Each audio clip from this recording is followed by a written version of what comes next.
બિલકુલ આમ આદમી પાર્ટીની પત્રકાર પરિષદમાં આપ સૌ પત્રકાર મિત્રોનું ખૂબ ખૂબ સ્વાગત છે।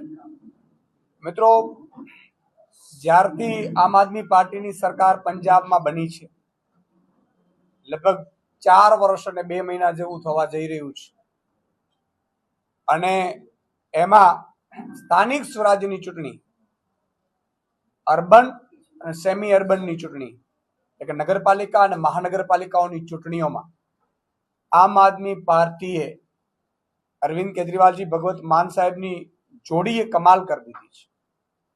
પંજાબ વાસીઓએ ત્યારે વિધાનસભાની ચૂંટણીને હજુ 8 મહિના જેટલી વાર છે, 8-9 મહિના જેટલી, એ પહેલા જ પંજાબ વાસીઓએ કામની રાજનીતિ ઉપર મહોર મારી છે। અને કેવી રીતે મહોર મારી છે, અત્યાર સુધી રેકોર્ડ નહોતો એ પ્રકારે આમ આદમી પાર્ટીએ પંજાબમાં જીત હાંસલ કરી છે।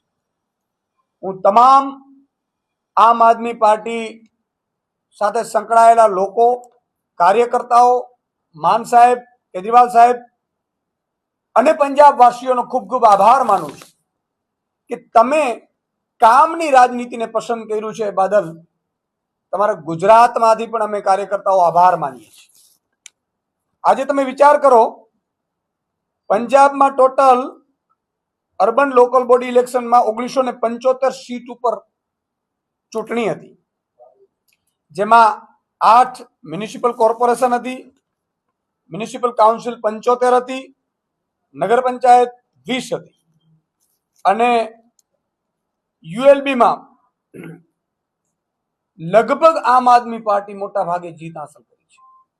પહેલી વખત પંજાબમાં, અત્યાર સુધી ગામડાઓમાં તો આમ આદમી પાર્ટીની બલ્લે બલ્લે હતી જ, ગ્રામ પંચાયતો, તાલુકા જિલ્લા પંચાયતો આમ આદમી પાર્ટીએ જીત હાંસલ બહુમતીથી કરી, ભારી બહુમતીથી કરી, પરંતુ પહેલી વખત શહેરના લોકોએ પણ બેલેટ પેપરથી થયેલ ચૂંટણીમાં શહેરી વર્ગે પણ, શહેરના લોકોએ પણ, મ્યુનિસિપલ કોર્પોરેશનોમાં પણ આમ આદમી પાર્ટીની 5 જેટલી કોર્પોરેશનો પૂર્ણ બહુમત છે અને એક હંગ બની છે, જેમાં પણ આમ આદમી પાર્ટીની બેસે એવી સ્થિતિ છે। અને જે કહેવાતી ઈડી પાર્ટી, એને લગભગ સીટો ઉપર જમાનત જપ્ત થઈ ચૂકી છે। તમે વિચાર કરો, પંજાબમાં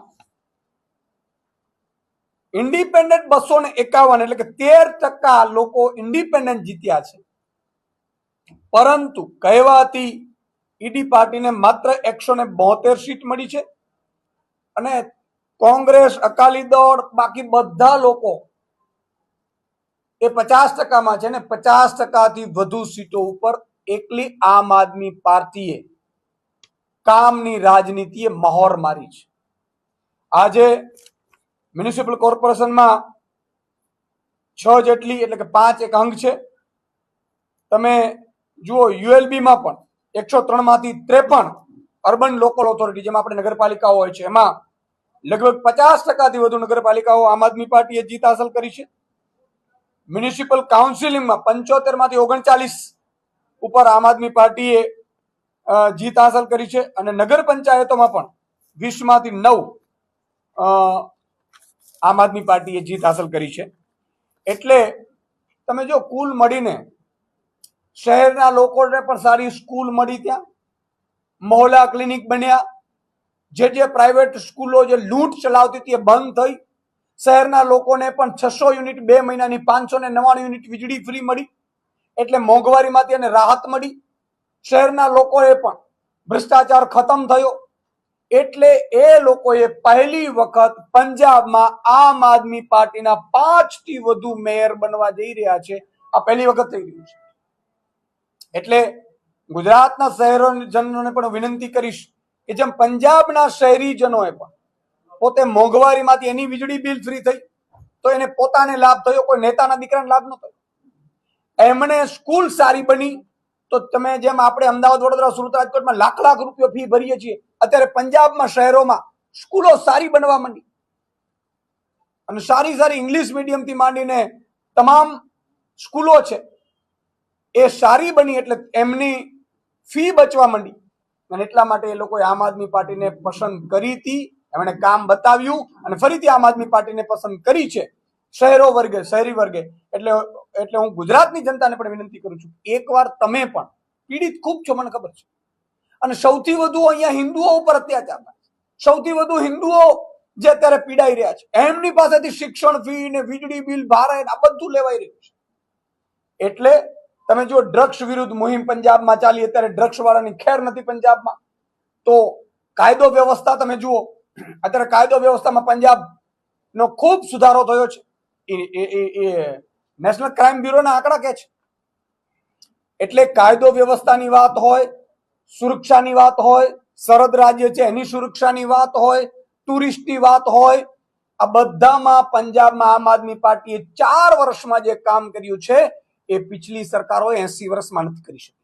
અને એટલા માટે આજે શહેરી વર્ગ પણ પંજાબના ગામડામાંથી શહેરી વર્ગે પણ આમ આદમી પાર્ટીને પસંદ કરી છે. ગુજરાતની જનતાને પણ વિનંતી કરું છું કે એકવાર તમે પણ આ બાબતે વિચાર કરજો. તમારો કંઈ સવાલ હોય.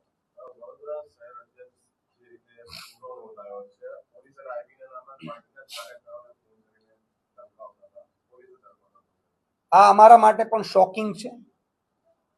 આ બાબત મારા ધ્યાન ઉપર આવી છે. મારી પ્રદેશની રાષ્ટ્રીય ટીમ સાથે પણ અમારે ચર્ચા થઈ છે, પરંતુ હજી કારણ કે એમની ધરપકડ થઈ ચૂકી છે એટલે મારે બહાર કઈ વાત નથી થઈ.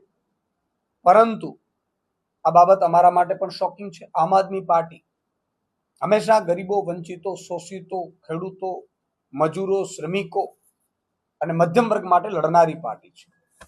અમે હંમેશા જે ગુજરાતની જનતાના હક અને અવાજ માટે, એને હક અને અવાજ મળી રહે એટલા માટે અમારું કામ હોય છે. એટલે હજી આ વિગત વિચારાધીન છે. જ્યારે બહાર આવશે ત્યારે સંપૂર્ણ વિગત આવશે. પણ એ અમારા માટે પણ શોકિંગ છે અને કદાચ એમાં કઈ સંડોવણી હશે તો અમારી તરફથી પણ એ બાબતે કાર્યવાહી થશે. પંજાબમાં જેવી રીતે બેલેટ પેપરની ચૂંટણી લઈને આમ આદમી પાર્ટી ક્લીન સ્વીપ થઈ, એના માટે ગુજરાતમાં શું આગામી રણનીતિ? બિલકુલ, હું તો એવું માનું છું, જો પંજાબમાં આમ આદમી પાર્ટીએ બેલેટ પેપરથી ચૂંટણી કરી. શું કામ? તો કે લોકો એવું માન્યું છે કે ભાઈ કદાચ ઈવીએમ છે, ઇલેક્ટ્રોનિક મશીન છે, મોબાઈલ હેક થઈ શકે છે, તો કદાચ લોકોને શંકા છે. આવું હશે નહીં, ચૂંટણી પંચ ના પાડે છે, પણ લોકોને શંકા છે તો આમ આદમી પાર્ટીએ બેલેટ પેપરથી ચૂંટણી કરી અને લગભગ આમ લોકોએ ઉત્સાહપૂર્વક મતદાન કર્યું. અને તમે જુઓ, આમ આદમી પાર્ટીએ બેલેટ પેપર પરથી ચૂંટણી થયેલી એટલે આમ આદમી પાર્ટીને 50%થી વધુ સીટો હાંસલ થઈ છે. એક બાજુ 50% બધા છે, એમાં 13% તો ઇન્ડિપેન્ડન્ટ છે, અને ઇન્ડિપેન્ડન્ટ પણ મોટા ભાગે આમ આદમી પાર્ટીના સપોર્ટેડ છે. તો બીજી બાજુ તમે જુઓ, ગુજરાતમાં પણ તમે દર 5 વ્યક્તિ એકવાર તમે કોકને પૂછજો તો એ લોકો એવું માને છે કે ભાઈ બેલેટ પેપરથી ચૂંટણી થવી જોઈએ, આખા દેશમાં થવી જોઈએ ચૂંટણી. તો લોકો ઉત્સાહપૂર્વક ચૂંટણીઓ કરાવવા પણ ઘણા લોકો એવું માને છે કે ભાઈ ઈવીએમ છે એટલે અમે નથી કરતા, એવું પણ છે. તો લોકતંત્રને મજબૂત બનાવવું તો લોકો કહે, લોકોની માંગ શું છે, લોકોની લાગણી શું છે, એ પ્રમાણે જો થાય તો વધારે સારું. ગુજરાતમાં પણ હું તો એમ કહું છું કે બેલેટ પેપરથી ચૂંટણી કરવી જોઈએ.